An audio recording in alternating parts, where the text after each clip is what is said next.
Buenas tardes, desde la Asociación Civil Prodesi les damos la bienvenida a este conversatorio en el que con especialistas en el tema trataremos dos cuestiones muy importantes a tener en cuenta respecto dentro de la ley de aborto. El primero será lo atinente a la cuestión de la salud integral como causal del aborto, el veto presidencial y sus implicancias prácticas, y en una segunda parte un análisis desde el derecho penal con una figura que se ha incluido a través de la ley 27.610. En primer lugar, entonces, procedo a presentar al doctor Nicolás Laferrière. Él es abogado de la UBA, doctor en Ciencias Jurídicas por la Universidad Católica, profesor titular ordinario en la UCA y profesor regular adjunto en la UBA, director de Investigación Jurídica Aplicada de la Facultad de Derecho de la Universidad Católica, sede Buenos Aires, director del Centro de Bioética, Persona y Familia y director de la Maestría en Derecho Civil Patrimonial en la Universidad Católica. Te escuchamos entonces, Nicolás. Muchísimas gracias, Débora. Gracias, Inés. Un gusto compartir con ustedes este encuentro y especialmente con el doctor Hernán Munilla Lacasa, a quien le tengo una especial admiración por sus conocimientos en materia penal. Realmente un gusto estar aquí junto con él. La ley 27.610, que se aprobó a fines de diciembre de 2020, y que fue promulgada en el mes de enero de 2021, legalizó el aborto sin necesidad de invocar causales hasta la semana 14. Pasada la semana 14, la ley, en dos artículos, en el artículo 4 y en el nuevo artículo 86 del Código Penal, permite el aborto, pasada la semana 14, en dos causales. Si se trata de un embarazo proveniente de violación, o si estuviera en peligro la vida o la salud de la persona gestante. Así dice textualmente el artículo 4. Cuando yo acabo de mencionar la palabra salud, dije solo salud y no salud integral, a pesar que el Congreso aprobó el texto señalando que la causal que se incluía en este artículo 4 era la de peligro para la vida o la salud integral de la madre. Lo que sucede es que el Poder Ejecutivo vetó la palabra integral, técnicamente la palabra es observó, es una facultad constitucional, ahora lo vamos a ver, y esto debe ser explicado. Este será el nudo de mi explicación. Yo voy a tratar de hacer un raconto de esta causal, que como ustedes imaginarán, tiene un lugar importantísimo y como muchos de ustedes ya lo saben, porque las preguntas que nos llegaron a través de los organizadores ya dejaban entrever que están al tanto de las sutilezas que encierra la expresión salud integral, esto tiene una importancia decisiva. Si estamos hablando de un embarazo de más de 14 semanas, donde está en juego solo la salud, entendida en un sentido muy estricto, esto debe interpretarse en el sentido más estricto posible. Si está en juego la causal de salud integral, la palabra integral hace referencia a dimensiones como lo social, lo psicológico, y esto realmente amplía muchísimo en los hechos el aborto pasada la semana 14. Esto es el nudo de nuestro tema. En este trabajo entonces voy a hacer referencia brevísimamente a la situación anterior de la ley 27.610, al debate de la ley 27.610, al texto del veto y haré una rapidísima mención al protocolo y al decreto y un poco dónde estamos. Y después en el conversatorio complementaré con respuestas a preguntas que ustedes tengan o algunas de las preguntas que hayan quedado sin responder y que ya nos adelantó la organización. Vamos a la versión que estaba en juego. Cuando miramos el Código Penal anterior, se admitía como un supuesto de no punibilidad la situación en que hubiere un peligro para la vida o la salud de la madre y que este peligro no pueda ser evitado por otros medios. Claramente se advertía aquí una intencionalidad de ubicar al aborto no punible como un supuesto de último recurso. Por cierto, no todos los casos de abortos de último recurso eran aceptables desde el punto de vista de la ética, pero la norma traía una redacción que con esa expresión no puede ser evitado por otros medios, marcaba una limitación. Y además usaba la expresión riesgo para la vida de la madre, que estaba también implicando, para la vida o la salud, que estaba implicando un concepto de salud física. Y sobre todo esta idea de que es algo de último recurso.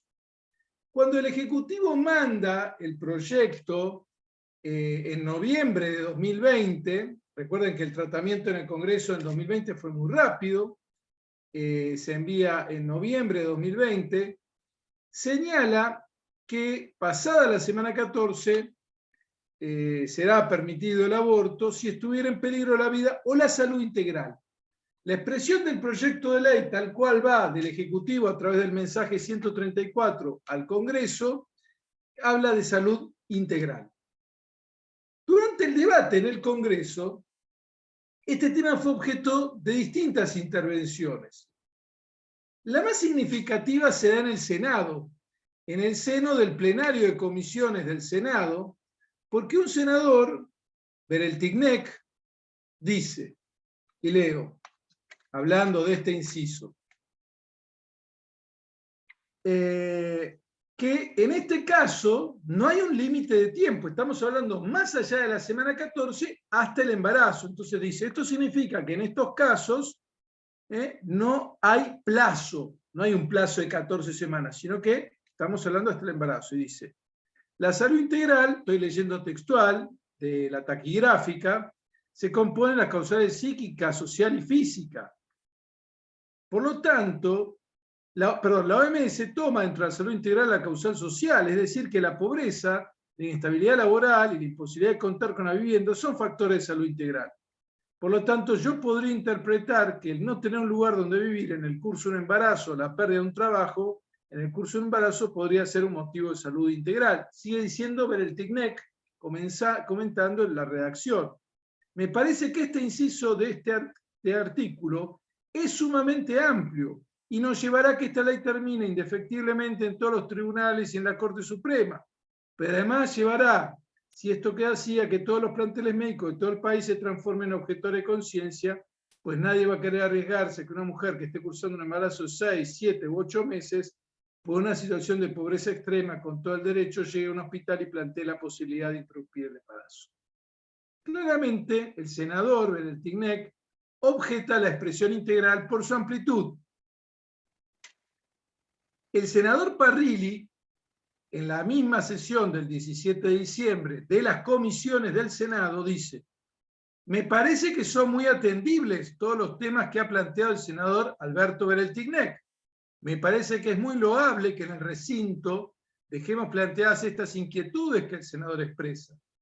Más allá de que esté expresado o no en el texto, sí debe quedar en claro que el espíritu de la ley no es para nada menoscabar el derecho de nadie ni generar la situación de violencia en ninguna persona. Me parece, y repite, que lo dejemos sentado. Ahora, todo esto había habido expositores como Fernando Toller que se habían referido también a este tema y a la amplitud, y cuando va al recinto, el 29 de diciembre de 2020, la senadora informante, que era la senadora Durango, presidenta de la Banca de la Mujer, dice, voy a hacer una observación parcial en el artículo 4, inciso B, y en el artículo 16, respecto al inciso 2 del artículo 86 del Código Penal, a la palabra integral. Dadas las inquietudes que ha generado esta actualización propuesta en la redacción del inciso 2 del artículo 86, este que hablaba de salud que les mencioné recién, así como la correspondiente redacción del artículo 4, hemos promovido, dice la senadora, en consulta con el Poder Ejecutivo Nacional, que al momento de la promulgación se observe, la palabra observe significa se vete, parcialmente el proyecto de ley en caso de ser sancionado, a fin de dar claridad al objetivo de la propuesta mantener las causales de ILE, interrupción legal del embarazo, vigentes de 1921, para que sigan como hasta hoy.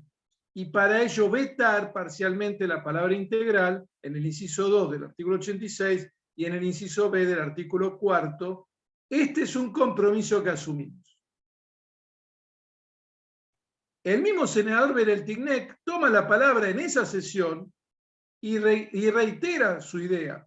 Tiene que haber seguridad jurídica para que quienes lleven adelante las interrupciones, que van a aplicar esta ley. Como ya anunció la senadora Durango, algunos de estos temas han sido aceptados en la modificación, esencialmente el término salud integral, que creo que para la ley abría una puerta inmensa. Ahí vamos a terminar con la inaplicabilidad de esta ley. Todos sabemos lo que significa el concepto de salud integral por la OMS, que no es necesariamente una enfermedad. Y bueno, y sigue. Creo que la posibilidad, termina Bereltignek, la posibilidad de veto del concepto de salud integral aleja todas estas circunstancias y permite tener una ley viable. Lo mismo se refirió a este tema la senadora Tapia y criticó el concepto de amplitud de la palabra integral. Estas explicaciones tomadas de las taquigráficas permiten ver que, comenzando por el debate en comisión y yendo al plenario, en un contexto político donde no estaban los votos seguros para aprobar, el oficialismo, que promovía la ley, tuvo que hacer concesiones a ciertos senadores expresadas en este acuerdo de vetar la palabra integral. Fíjense que el mismo senador que lo expresó en el debate de comisión, el senador Parrilli le dice que se va a tomar su observación, y la senadora Durango ya 10 días después, 12 días después, en el recinto señala que hay un compromiso del Ejecutivo de vetar la palabra. Vamos ahora al veto. La ley se aprueba con la palabra integral, y ustedes me dirán, ¿y por qué no lo cambiaron en el Senado? Porque si se cambiaba en el Senado debía volver a diputados y reiniciarse el proceso parlamentario, y estábamos al 29 de diciembre de 2020, o sea, no quedaba tiempo material para que vuelva a diputados. Entonces, aparece la posibilidad del veto. Cabe señalar que nuestra Constitución concibe la división de poderes con balances, y en esos balances, si bien es cierto que el legislativo sanciona las leyes, el Ejecutivo cumple una función porque tiene la posibilidad de vetar una ley, totalmente o parcialmente, como ocurrió en este caso, que es el veto de una palabra. En tal artículo, obsérvese la palabra integral. Entonces, la ley, si bien sale del Congreso con la palabra salud integral, es promulgada y entra en vigencia como norma jurídica a la luz de lo que dice el veto. O sea, el veto es un acto legislativo que la propia Constitución contempla. O sea, la propia Constitución contempla, yo para que salga una ley, no me voy a contentar solo con el legislativo, voy a complementar legislativo más una intervención acotada, porque el Ejecutivo no puede redactar la norma, a lo sumo puede vetar o un artículo, o una palabra, o toda la ley. Y esto es lo que ocurrió con el decreto 14 del 2021, que observa la palabra integral al lado, a continuación de la palabra salud, en el inciso B del artículo 4, y en el inciso 16, en el inciso 2 del artículo 86 del Código Penal, que sustituye el proyecto registrado bajo el proyecto de ley 27.610. Entonces, este mecanismo constitucional se pone en juego para observar justamente la palabra integral por los motivos que les acabo de mencionar. Cuando leemos los fundamentos del decreto 14, expresamente remiten a este debate, porque dice, el primer motivo es el debate en el Senado. La presidenta de la Banca de la Mujer, en el marco de la sesión especial del 29 de diciembre, que yo se las leí recién, realizó una consideración respecto a la palabra integral y que entiende conveniente observar la palabra integral, y el Poder Ejecutivo toma esa observación y entiende conveniente hacer la observación. El segundo argumento retoma lo que también había dicho Durango, que esta observación tiene como objetivo dar claridad al texto, mantener las causales de interrupción tal cual al estado vigente desde 1921. Si bien esto no es así, porque la causal de violación la modificaron, y la causal de salud, en realidad estaba esta discusión por la palabra integral. Rigiendo del mismo modo, a partir de la promulgación de la presente ley, en el marco de los estándares normativos y jurisprudenciales actuales. Ahora ya no les estoy mencionando lo que dijo Durango, que uno podría decir, bueno, es una senadora en el marco de un debate. No, ahora ya es el Poder Ejecutivo ejerciendo una atribución constitucional. Y el tercer argumento del Ejecutivo es la autosuficiencia del concepto salud. Dice que, bueno, que de conformidad con los estándares de la Organización Mundial de la salud no requiere calificativos para ser comprendida en su concepto. En este sentido, el aportado agregado a la palabra integral no ha aportado claridad. Bueno, en este contexto se sanciona la ley. Entonces, uno que tiene que interpretar la ley dice salud a secas, se quiere interpretar como existía antes y por lo tanto hay que interpretarla de forma restrictiva, la palabra salud. Porque la crítica era la amplitud de la palabra salud. En el medio, lamentablemente, el protocolo que sale en mayo, el 27 de mayo de 2021, el Ministerio de Salud de la Nación emite una resolución, que es la 1535 del 2021, por la cual aprueba el protocolo para la atención integral de las personas con derecho a la interrupción voluntaria y legal del embarazo. Y allí señala una serie de criterios que tienden a ampliar en los hechos la causal salud, contradiciendo el veto y el espíritu que se había señalado en el legislador. Concretamente en el autor de esta observación, que es el senador Beryl Tigneck.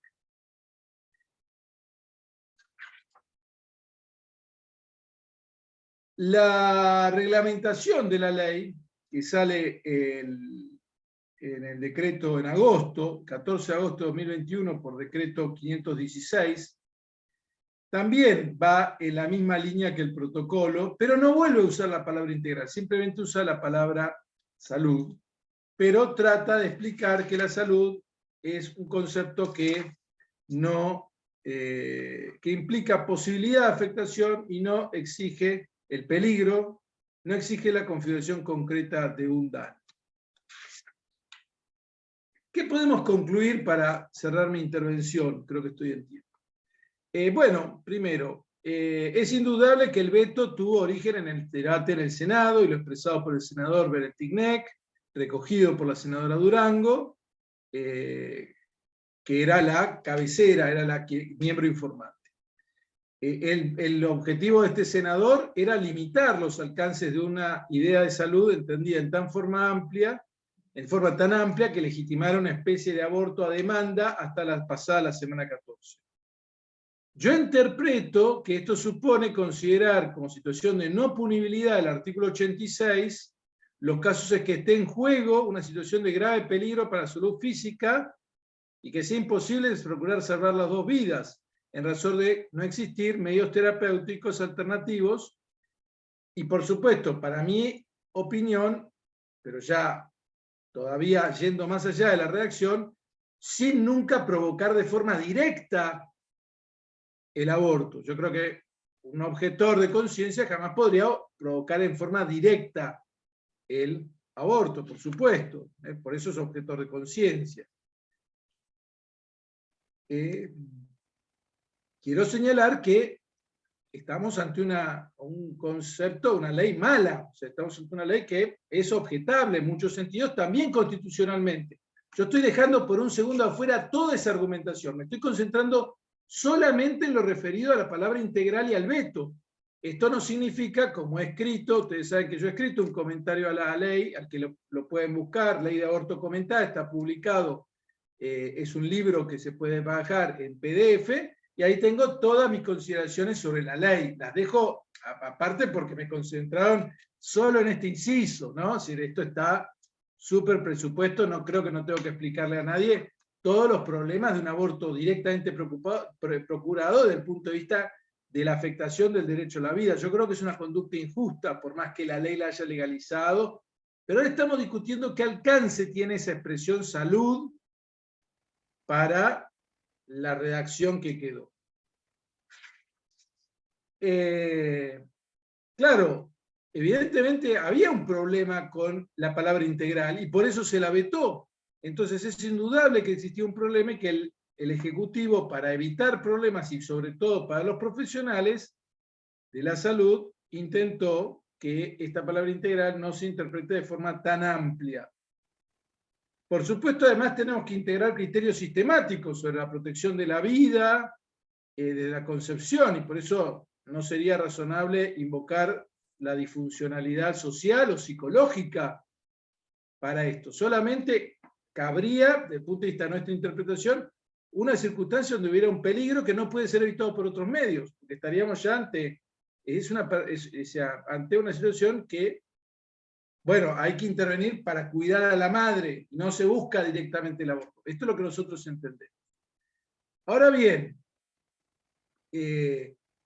por supuesto, todo esto está, en general, se plantea como un problema para los médicos no objetores, porque el médico objetor no se va a encontrar, no debería encontrarse en situación de tener que hacer un aborto pasada la semana 14, porque efectivamente sería contrario a su conciencia. Entonces, este es un problema que también tiene una aplicación restringida a casos de médicos no objetores, que por eso Bereltignek les señalaba, si ustedes hacen interpretación tan amplia, estamos hablando de que se va a crecer el número de objetores, porque estaba entendiendo lo que es bastante de sentido común. Aún una persona que pueda no tener un problema con el aborto en las primeras 14 semanas, sí se le puede plantear cuando el embarazo ya es tan avanzado. Por ejemplo, ¿qué es lo que se está discutiendo desde hace muchos años en los Estados Unidos? Los embarazos del tercer trimestre o aún del segundo trimestre.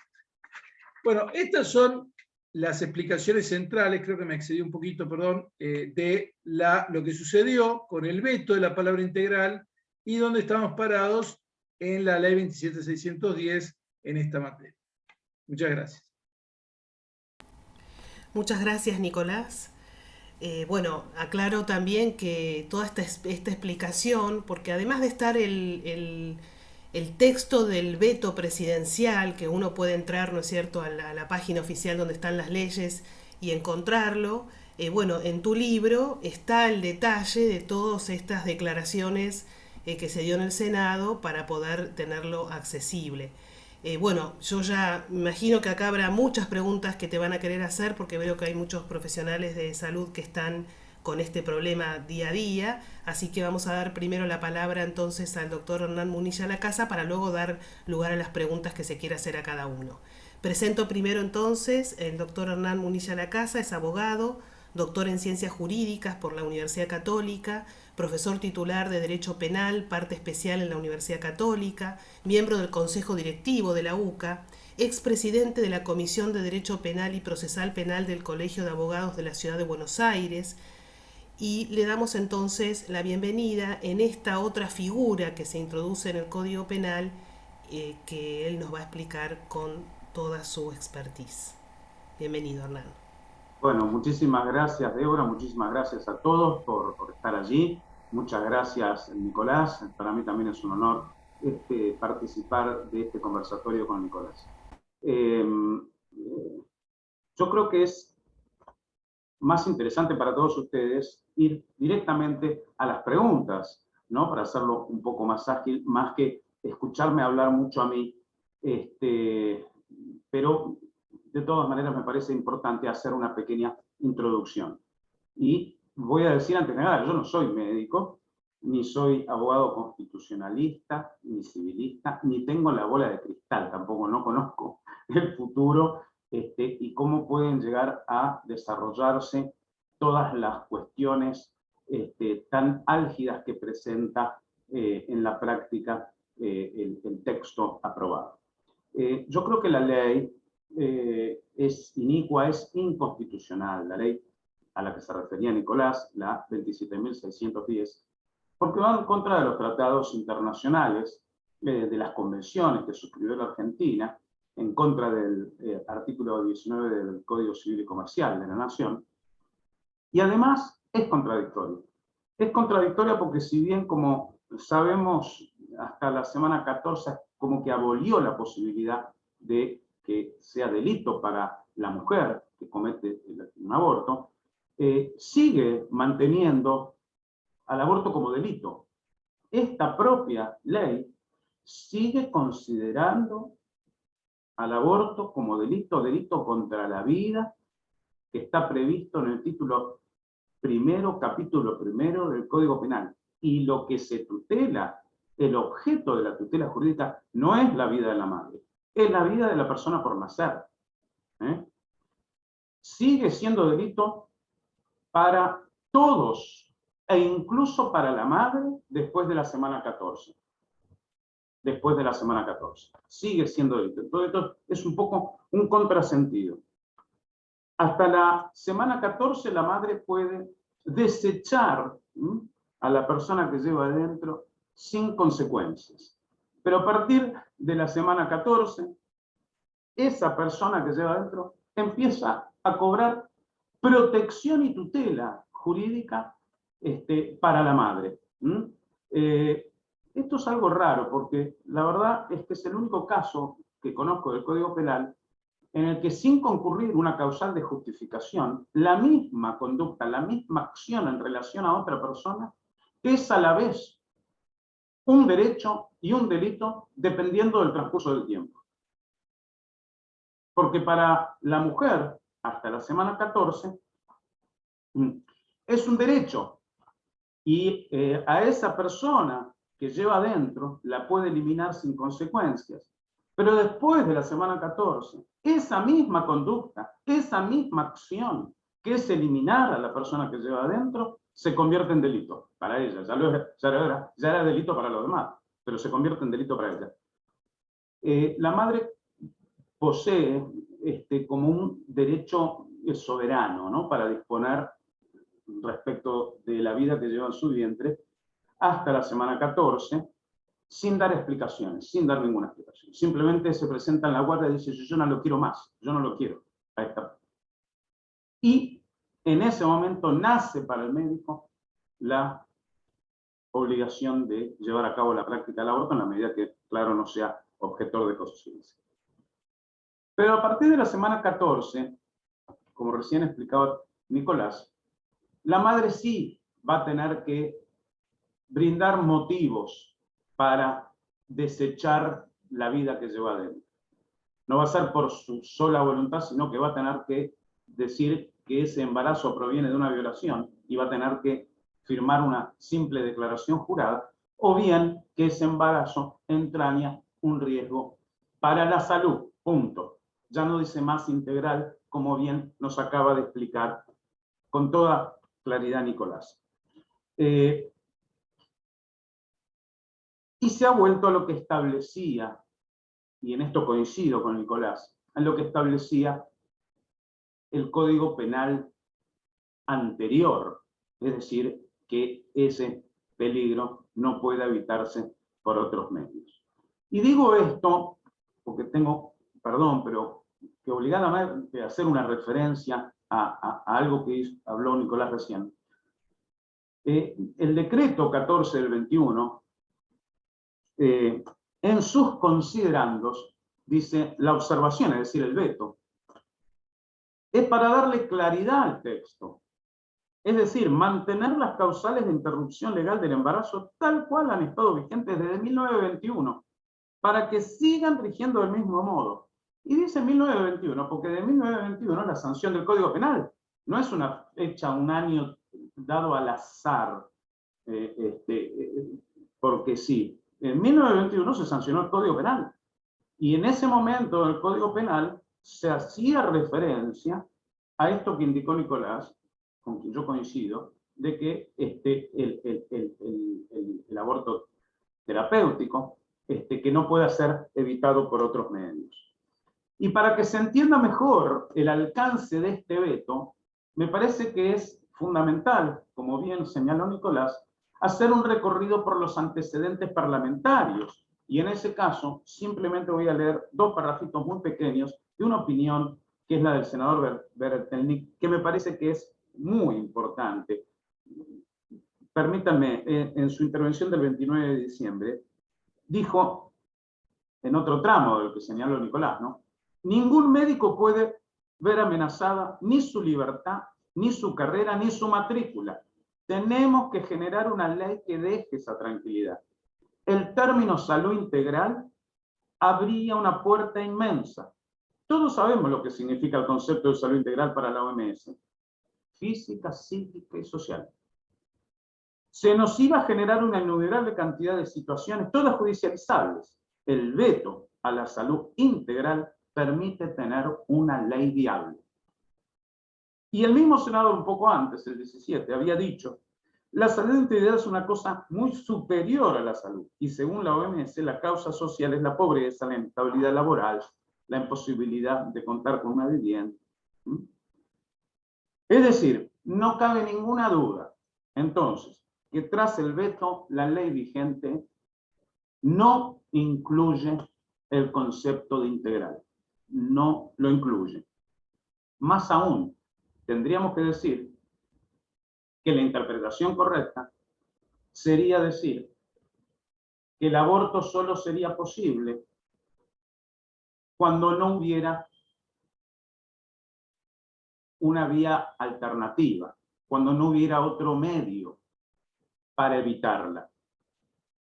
De ahí que, a mi entender, los protocolos vigentes, los protocolos nacional y provincial, que se refieren a salud integral, porque hablan de salud integral, son flagrantemente contrarios a la ley vigente. La desconocen y por lo tanto son ilegítimos e inconstitucionales a mi modo de ver. Y de más está decir que los protocolos, es decir, aquellas resoluciones dictadas por un organismo público, en este caso el Ministerio de Salud, sea nacional o provincial, tienen que subordinarse a la ley dictada por el Congreso de la Nación. Y por eso, a mi modo de ver, estos protocolos pueden y deben ser desconocidos, ignorados, no acatados. Y lo otro que quisiera referirme para luego dar paso a las preguntas es a esta figura nueva, a este delito nuevo incorporado por esta ley del Código Penal, que es el artículo 85 bis, que también me parece que es una figura o un delito ilegítimo, innecesario, y que solo responde, me parece, al sesgo ideológico de los impulsores de la ley, que llevaron a cabo una interpretación forzada del fallo FAL, fallo de la Corte, y que es violatorio, a mi entender, del principio de última ratio del derecho penal. Este nuevo delito castiga a los médicos que dilataren injustificadamente, obstaculizare o se negare a practicar un aborto en los casos legalmente autorizados. Dilatar injustificadamente, obstaculizar o se negare. Ahora bien, es muy posible que la mujer embarazada que se presenta en una guardia de un hospital para llevar adelante un aborto después de la semana 14 tenga que ser examinada clínicamente, a los fines quizás de ser estabilizada, compensada, porque quizás conforme a la lex artis presente un cuadro clínico que amerite que se lleven a cabo estudios de laboratorio, de bacteriología o diagnóstico por imágenes. Y el tiempo que insuman esos estudios, ¿acaso no podrían ser considerados por la mujer o por los familiares de la mujer como que han dilatado injustificadamente ese aborto? Sin lugar a dudas. Sin lugar a dudas. Y yo creo que la denuncia va a ser inevitable para el médico va a ser inevitable. Y si bien el médico va a poder demostrar que esos estudios en verdad estaban justificados, con lo cual va a desplazar el delito, porque el delito es la demora injustificada, una dilación injustificada. Eso lo va a poder demostrar en el marco de una pericia médica que se va a llevar a cabo en un proceso penal en el cual el médico va a tener el rol de imputado. La propia guía para la atención integral de mujeres que cursan un embarazo, que estaba vigente en 2015, decía que los médicos deben evaluar el cuadro clínico de la mujer, en su caso compensarla.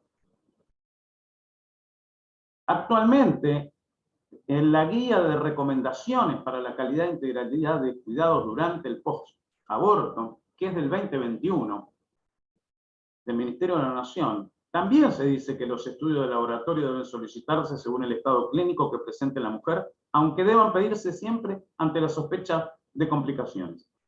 Y dice también, entre otras cosas, la ecografía no debe solicitarse de rutina, sino solamente cuando existan dudas sobre diversos motivos, como el estado evolutivo del aborto, la edad gestacional, el diagnóstico diferencial. Incluso el fallo FAL, que ha servido de fundamento para la sanción de este delito, a través de una interpretación forzada y equivocada, dice en una parte: aun cuando la embarazada es quien solicita la práctica, la decisión de llevarla a cabo debe ser tomada junto con el profesional de la salud. Y esto me parece bastante razonable y atendible, porque la mujer no puede arrastrar al médico a llevar adelante una intervención si el estado clínico de esa paciente no lo permite. No es el dependiente, el médico, de lo que se le antoje a la mujer en ese momento. Y yo me doy cuenta, claro, que es tan cerrado en un grave dilema el médico, porque si no lleva adelante rápido y prontamente, sin dilaciones, ese aborto, puede ser acusado de este nuevo delito.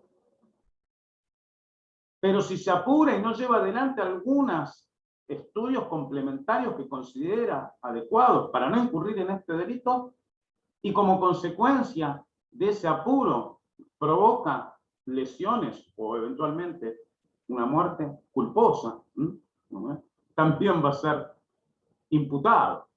Están ahí contra la pared. Y sin ir más lejos, algo parecido fue lo que pasó con el médico Rodríguez Arias, que seguramente todos ustedes conocen, que fue condenado en Río Negro antes del dictado de esta ley, que atendió a una paciente que venía con un embarazo de 22 semanas, con un feto de 500 gramos y con un cuadro febril de infección, y que en la guardia que la atendió, solamente la atendió durante 4 horas, le mandó a hacer estudios. No se provocó el aborto ni en la guardia de él ni en las guardias sucesivas, y ese niño nació, fue dado en adopción y hoy existe. Por no haber practicado el aborto en esas 4 horas, venía con misoprostol, fue condenado.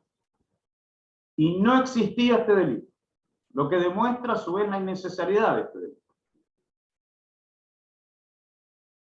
Pero, entonces, ¿acaso no es necesario para los médicos ver cuál es el estado de salud que presenta la paciente?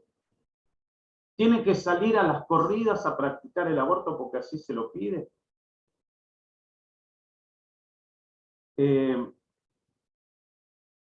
Y otra cosita ya para terminar y dar paso a las preguntas, disculpas. Si es objetor de conciencia, que le reconoce la objeción de conciencia individual esta ley, sin embargo, en el artículo 10 dice que el médico objetor de conciencia va a tener que derivar de buena fe, sin demora, sin dilaciones, a otro profesional que lleve a cabo la práctica. Y yo me pregunto, ¿acaso esto que el médico no quiere hacer, porque por eso es objetor de conciencia, repugna a sus principios más esenciales y profundos? ¿El tener que derivar sin dilaciones no lo convierte acaso en un colaborador, en un facilitador de un acto que él rechaza? ¿No es acaso una manera de desconocer la objeción de conciencia? Bueno, mil disculpas, yo no me quiero exceder, me parece que va a ser posiblemente más interesante escuchar las inquietudes o las preguntas que ustedes tienen. Les agradezco por su atención. Muchas gracias, Hernán, muy claro. Han llegado muchas preguntas, van de un modo ordenado, voy a ir leyendo, si les parece, una para cada uno, así lo hacemos más conversado. Bueno, la primera pregunta respecto al tema salud, a la causal salud, hay una persona que dice, el problema de salud que ponga la madre abortante como excusa de no punibilidad del aborto de más de 14 semanas, ¿debiera ser acreditado con estudios médicos que lo demuestren? ¿Podría exigir eso el médico que la atienda?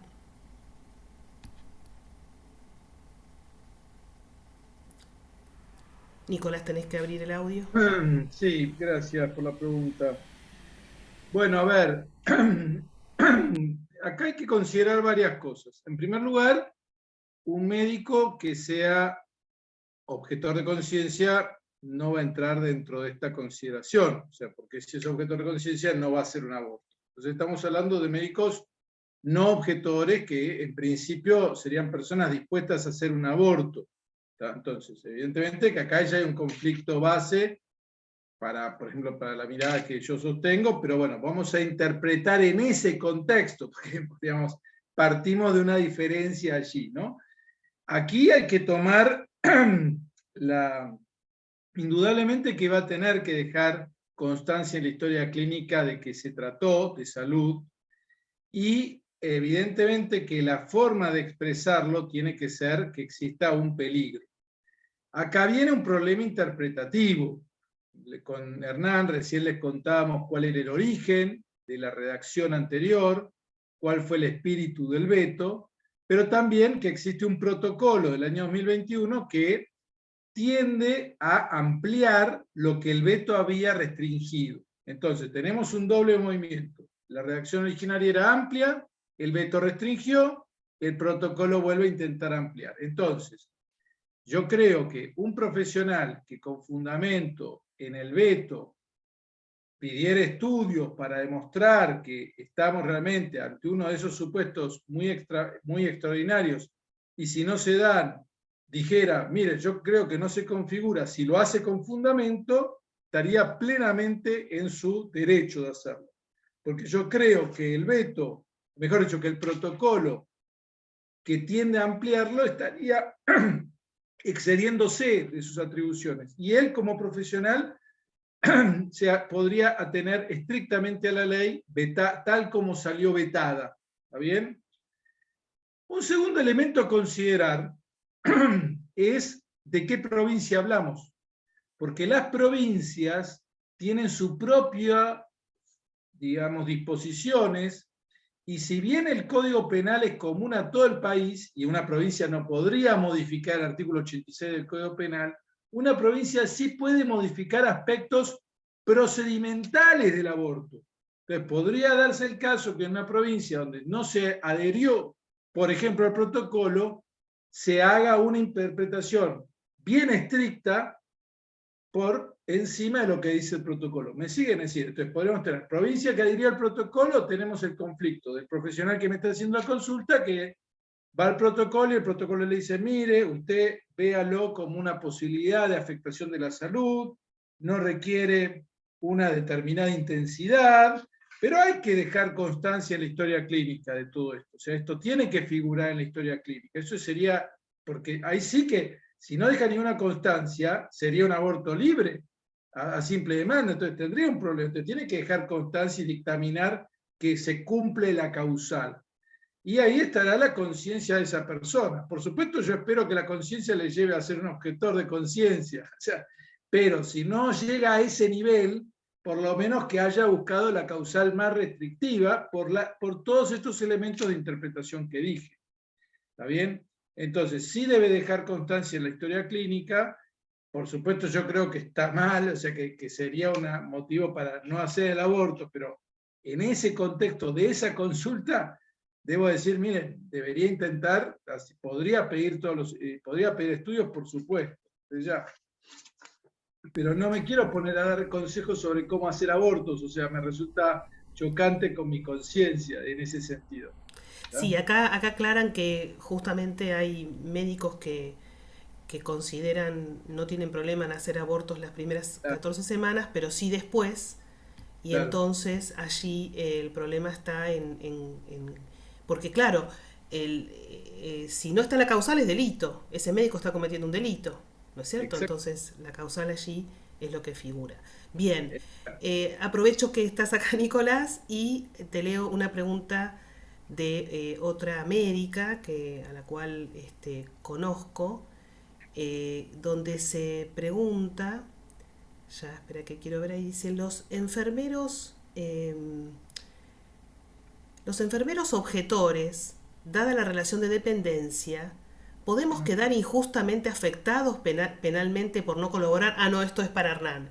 ¿Podemos quedar injustamente afectados penalmente por no colaborar?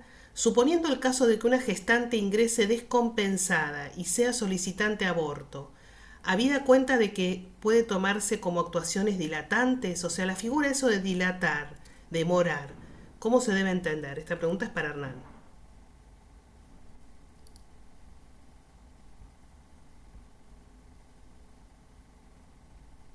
Bueno,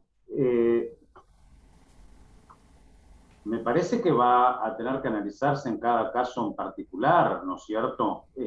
Cuáles fueron los estudios que demandaron esa demora, esa dilación, a los fines de saber si fue justificada o no justificada. También están incluidos en la figura los enfermeros.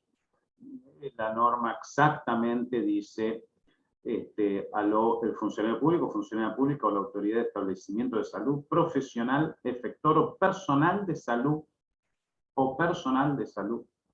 que dilatar injustificadamente, obstaculizar o se negar en contravención de la normativa vigente. Este es un delito doloso. Es un delito doloso. Y así se encargó de destacarlo en un par de oportunidades la ministra Gómez Alcorta, cuando estuvo en el Senado. Esto significa que habrá que probar el conocimiento y la intención de ese médico, de ese efector, de ese personal de salud, que llevó a cabo esa conducta con la finalidad de no practicar el aborto. Por eso es injustificada, pero si uno puede justificar que los estudios complementarios, lo que demandó un tiempo, eso estuvo justificado, entonces no habrá delito, porque, repito, se trata de un delito doloso. Y entonces uno podrá demostrar que no ha tenido intención de llevar a cabo esa conducta típica, sino que fue necesario hacerlo de acuerdo con la Lex Artis. Bien. Para Nicolás, ¿por qué los defensores del aborto manifiestan que no importa que se haya vetado la palabra integral, dado que la salud en el concepto de la OMS es por sí solo suficiente para interpretar como completo bienestar biopsicosocial? Sí, este es un argumento que lo están dando en todos los hospitales.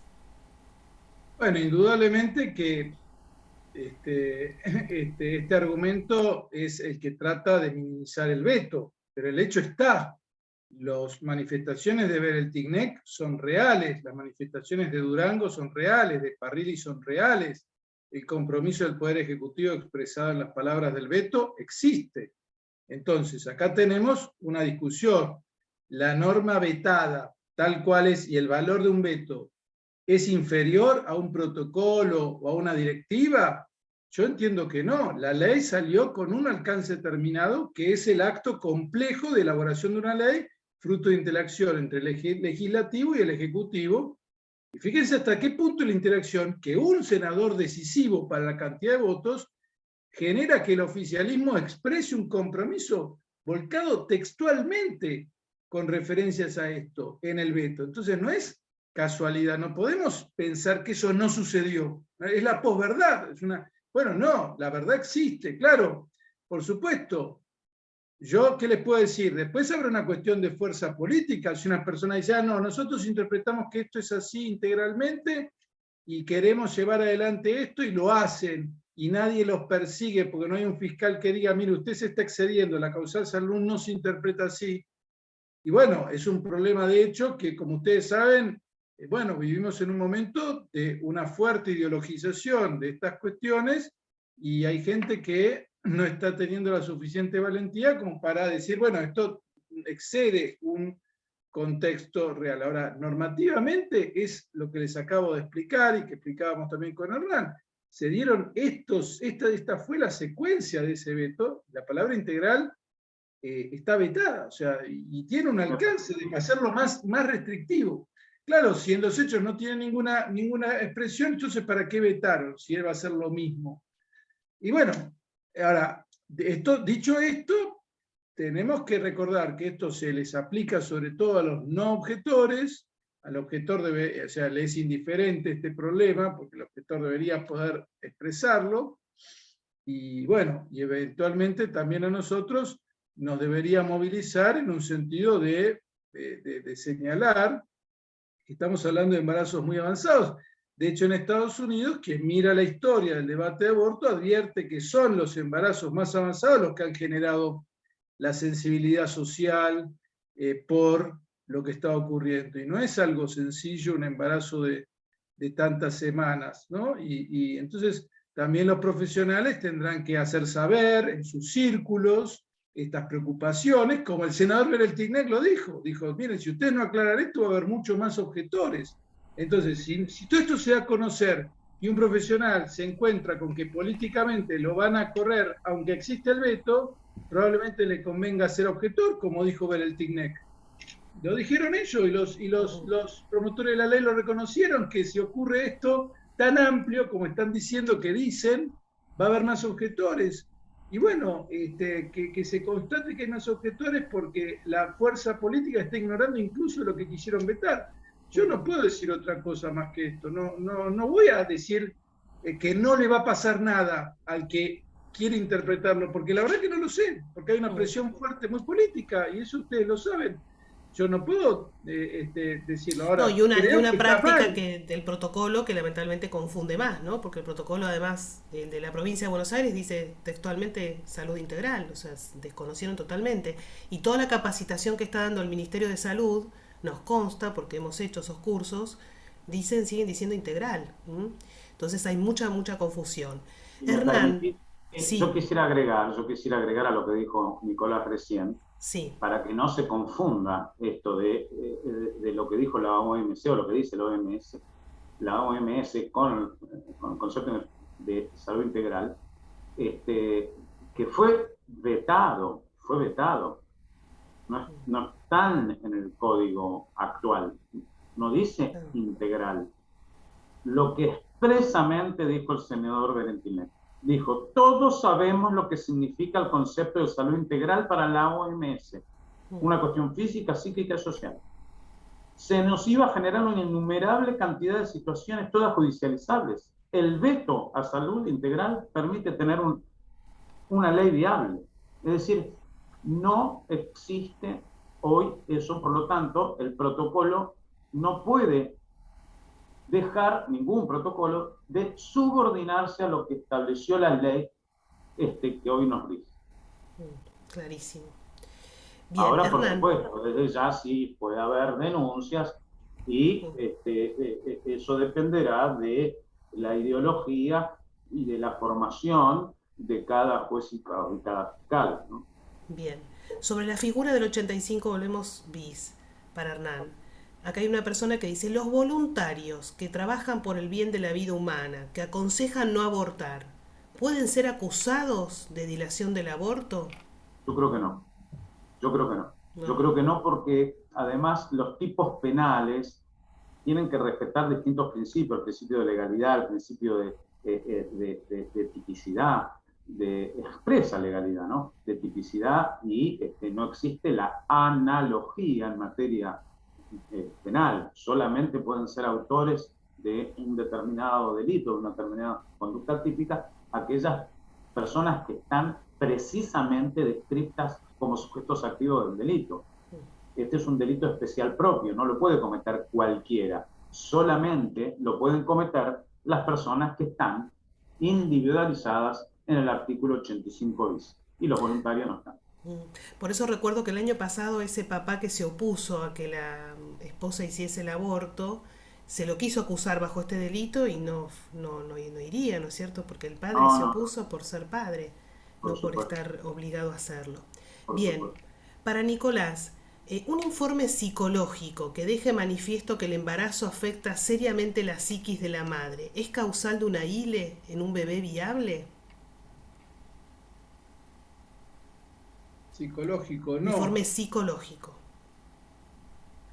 Volvemos a lo mismo, o sea, yo entiendo que no, pero digamos, no creo que, o sea, que creo que la causal de salud tiene que ser interpretada lo más restrictivamente posible por estos argumentos que dije. Ahora, acá no estoy asegurando, o sea, haciendo expresiones de qué piensan los que están a favor del aborto. Estoy diciendo, para mí, no, pero como no lo es ninguna otra circunstancia, por estos motivos. Bien.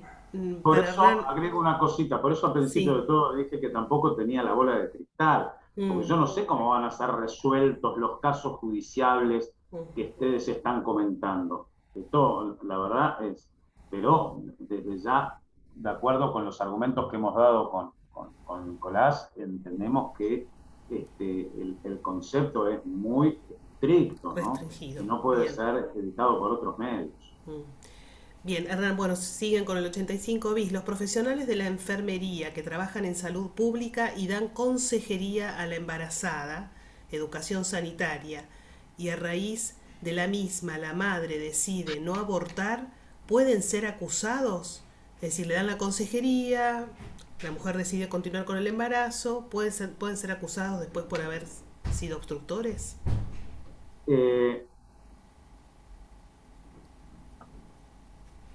La respuesta está en saber si pueden ser considerados personal de salud. Y esto creo que puede tener algunas discrepancias, ¿no? Quizás haya alguno que pueda considerarlos comprendidos y otros no, ¿cierto? Habrá que ver cuál ha sido el rol que ha cumplido esa persona exactamente con la paciente en ese momento. Habrá que analizarlo. No me animo, digamos, a dar una respuesta asertiva, ¿no? Sí, hay un poco la... médico, ¿no? Claro, hay un poco la consejería, tiene que ver con respetar la libertad de la mujer, de querer, diríamos, asistir a esa consejería, ¿no es cierto? Porque entiendo que esas consejerías que ayudan a la mujer a no abortar están direccionadas por personas, por objetores, ¿no? Por los médicos objetores o profesionales de salud objetores.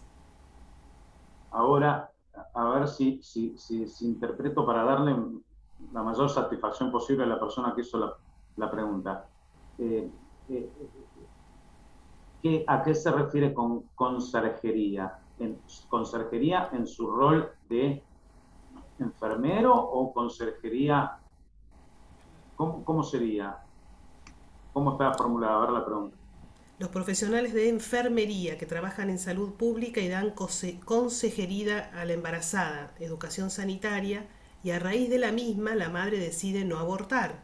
¿Pueden ser acusados? Sí. Está dudoso. Es muy... Está dudoso. Sí. Tiene que... Está dudoso. Por la madre seguramente no, pero bueno, puede haber alguien ahí que maliciosamente... Claro, bien. Por supuesto. Bueno, aquí hay un mensaje muy largo, lo leo, no sé para cuál de los dos es. Dice, soy médica, objetora de conciencia desde antes de la promulgación de la ley, especialista en terapia intensiva.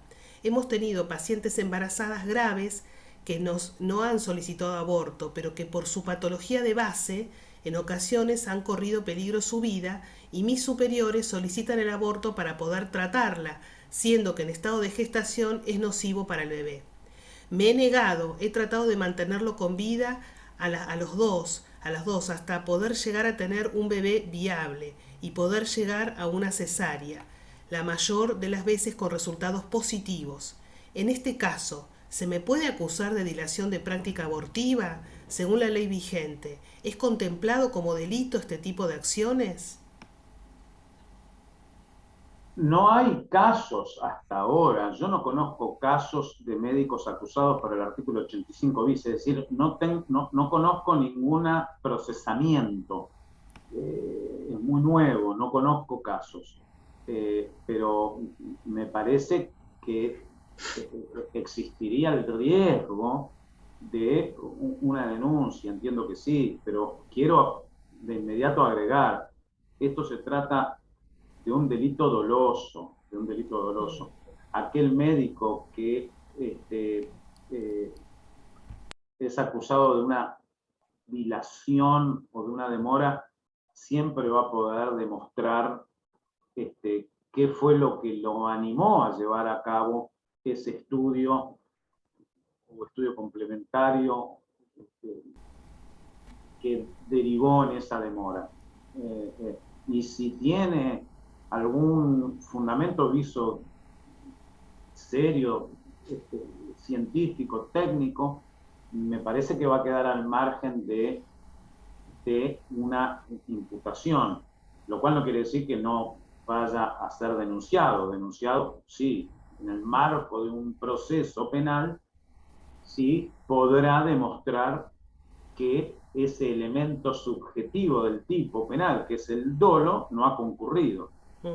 Pero va a ser en el marco de un proceso.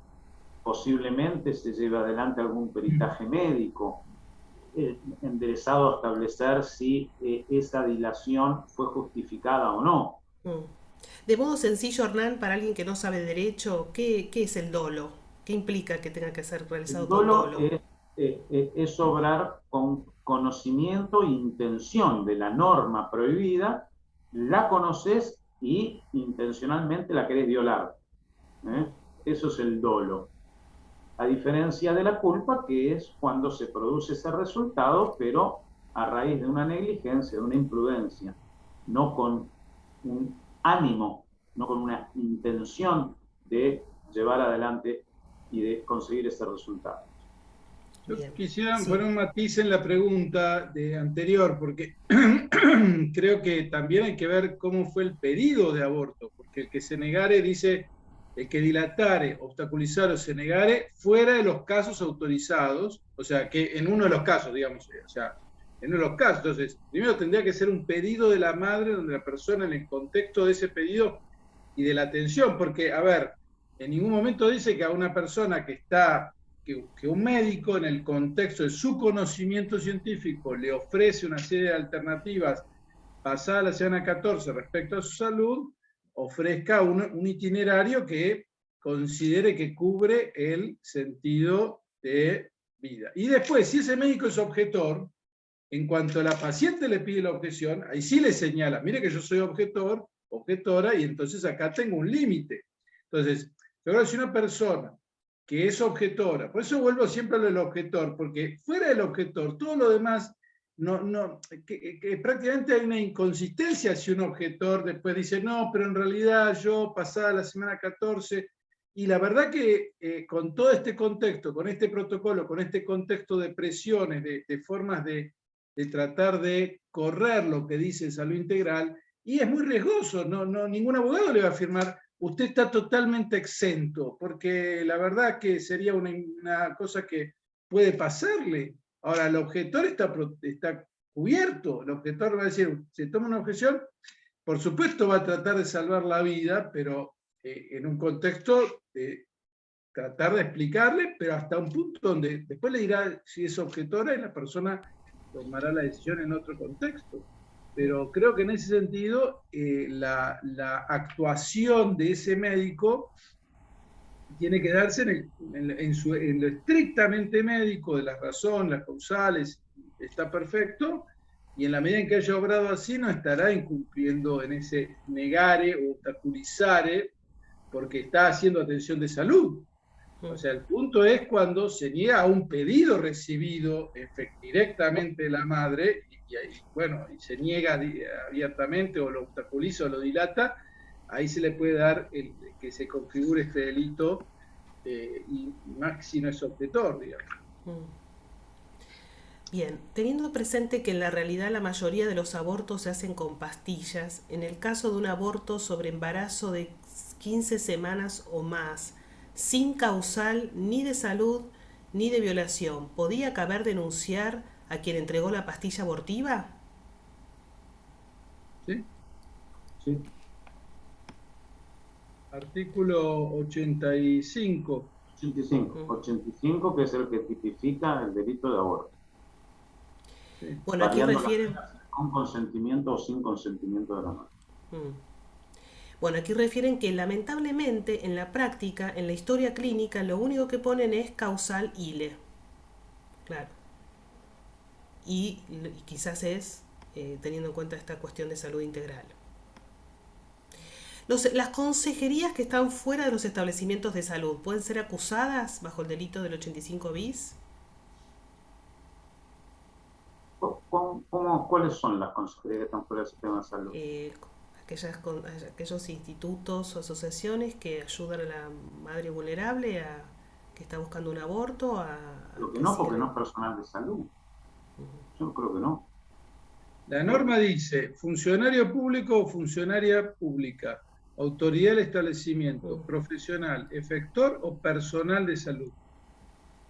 Si es un servicio que está, una ONG que está ubicada en un lugar determinado donde las personas van voluntariamente, no es un prestador de salud, digamos, un servicio de consejería. Ahora, claro, si está ubicada bajo dependencia orgánica de un servicio de salud, no está regulado claramente cuál es su marco de intervención, hay que determinar cuál es su marco de intervención y dependencias orgánicas, claramente, digamos. Hay que tener claro ese grado de intervención, digamos. Ahora, un servicio que está como quien visitara, no sé, un amigo que le da consejos, y por qué no puedo dar consejos a una persona. En ningún lugar dice que no. O sea, esta ley regula aspectos de procedimientos en salud. Vale decir que es una ley nacional, que cada provincia podría tener su propia adaptación a la norma y que hay serios problemas de constitucionalidad en la medida en que se meten aspectos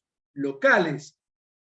No en el tema penal es nacional, pero después la forma en concreto en que se organiza cada jurisdicción para regular estos servicios, eso depende de cada jurisdicción. Por eso también es muy importante el esfuerzo federal de cada ciudad, cada provincia, los profesionales que se organizan y que hacen saber sus particularidades, porque nuestro país es federal, entonces puede ser que una provincia, la forma de organización del servicio de salud es determinada. Recordemos, por poner un ejemplo, la Ciudad de Buenos Aires dispuso que había, antes de llegar a la consulta, había una consulta previa que derivaba en un sentido o en otro, cuando salió el primer protocolo, el protocolo del 2019, y la Ciudad de Buenos Aires tenía ese programa que era previo a la consulta del protocolo aborto no punible, y yo no sé si se derogó ese programa, y sí, ahora no lo actualicé eso, pero quiero decir, una provincia podría tener sus propias particularidades, su institución, depende de cada organización local.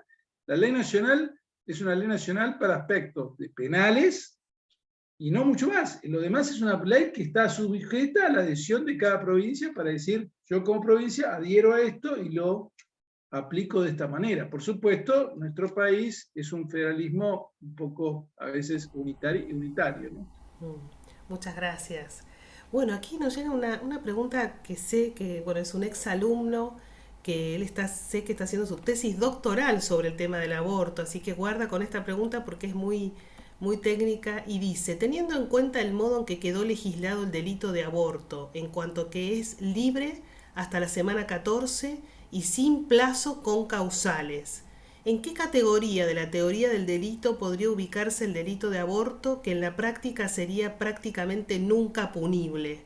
¿Podría hablarse de atipicidad? Me cuesta ubicarla sistemáticamente. Hernán. ¿Me repetís la última parte, el final, por favor? ¿En qué categoría de la teoría del delito podría ubicarse el delito de aborto que en la práctica sería prácticamente nunca punible? ¿Podría hablarse de atipicidad? Me cuesta ubicarla sistemáticamente. Entiendo, entiendo. Bueno, lo que pasa es que es algo contradictorio, ¿no? Esta ley, como señalé al principio, porque sigue siendo delito. Yo no creo que sea nunca atípico. Máxime con lo que señalamos con Nicolás acerca de la causal salud.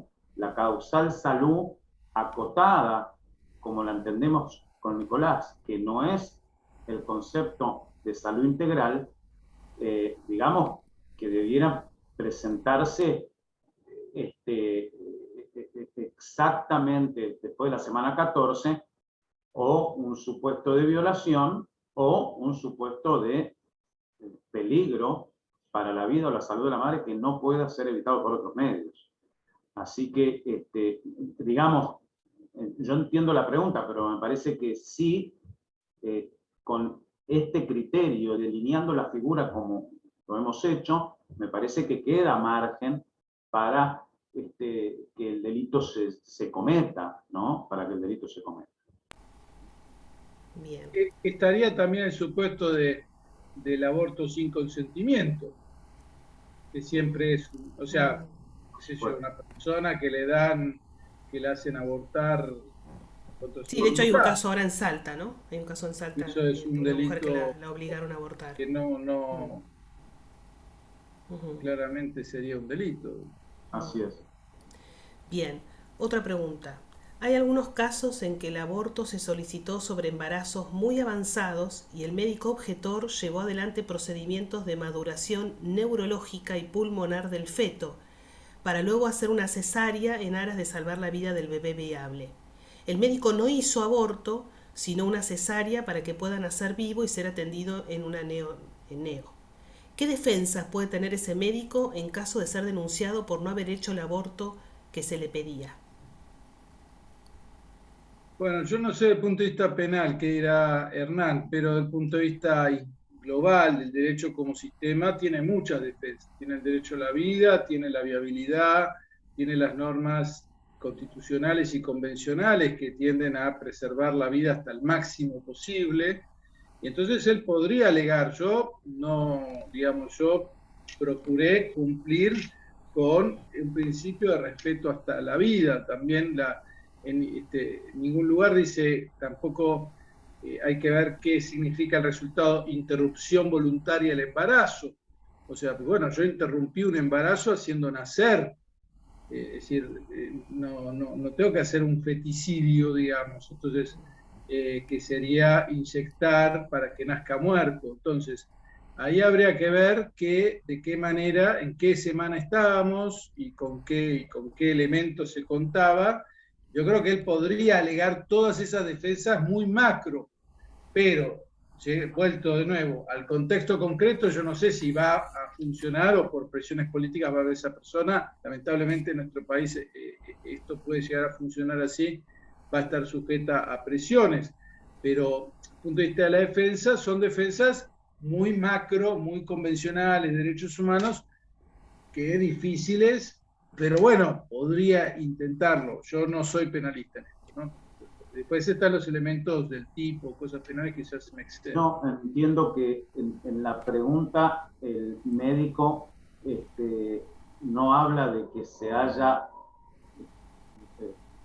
haya ocurrido una demora o una dilación, sino que lo que habla es de que en lugar de practicar el aborto, practicó una cesárea para que naciera vivo, sin dilaciones. De manera que a los argumentos que dio Nicolás sumaría que tampoco se daría el tipo penal de obstaculizar o dilatar. Verdaderamente Bueno, el no. procedimiento de maduración neurológica y pulmonar del feto requiere Yo no lo sé si eso, yo no tiempo. sé si eso trae aparejado una demora. Claro, No, no está explicado en la pregunta. No sé si trae sí, aparejado una demora. no, dicen que no. Que Ok, justamente por eso se hace una maduración, se acelera para que pueda ser viable. claro. Yo Bien, creo que tendría defensas, yo creo que tendría defensas, y la bien. defensa que ha señalado Nicolás. ¿Sí? Para el doctor Hernán Munilla, ¿podría ampliar por qué a pesar de la sanción de la ley el aborto es un delito? Perdón, perdón, perdón. ¿Podría ampliar por qué a pesar de la sanción de la ley, o sea, de la ley de aborto, el aborto sigue siendo un delito? Ah, esto es una de las contradicciones que tiene la ley y el legislador le reconoce entidad como sujeto de derechos al embrión que está alojado en el vientre materno y por eso lo tutela, por eso lo protege. ¿Mm? Protege la vida, sabe que hay ahí una vida. Lo que pasa es que para la madre es gradual, ¿no? Entonces, la madre cometería delito recién a partir de la semana 14, pero no antes, para la madre. Y desde el punto de vista científico, me parece no se discute que hay vida desde el momento de la concepción, ¿no? Y que ya ese, esa unión de células contiene toda la información genética que lo va a acompañar a ese embrión luego que nazca una persona durante toda la vida. No va a necesitar incorporar nada más artificial. Ahí ya tiene todo. Entonces, si hay vida desde ese momento y lo reconoce las convenciones internacionales, lo reconoce el Código Civil y lo termina reconociendo el Código Penal, que castiga como delito contra la vida al aborto, que es la supresión, la eliminación de esa persona por nacer, de esa persona que está alojada en el vientre materno. Bien, gracias Hernán. Bueno, hay muchas preguntas que tienen que ver con objeción de conciencia. Vamos a seguir haciendo capacitaciones para el tema de objeción de conciencia en futuros encuentros, por eso no nos queremos demorar hoy más allá de las 20 horas.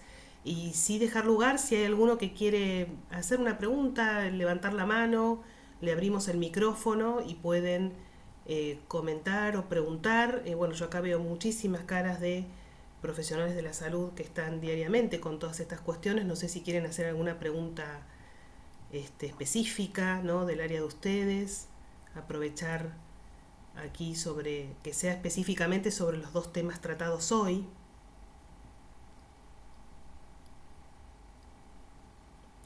Muy bien, bueno, entonces dejamos abierto para que aquellos que quieran hacernos llegar más preguntas que no hayan podido hacer hoy, las puedan hacer a través del mail de Prodesi.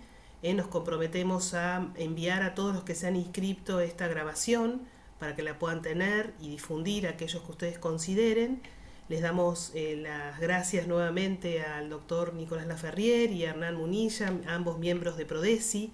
Sabe muy bien que Prodesi como asociación civil está a disposición de la ayuda que podamos darles desde la capacitación jurídica, podríamos decir, en lo que esté a nuestro alcance. Ahí les estamos dejando el mail también para los que puedan, los que quieran hacer alguna consulta.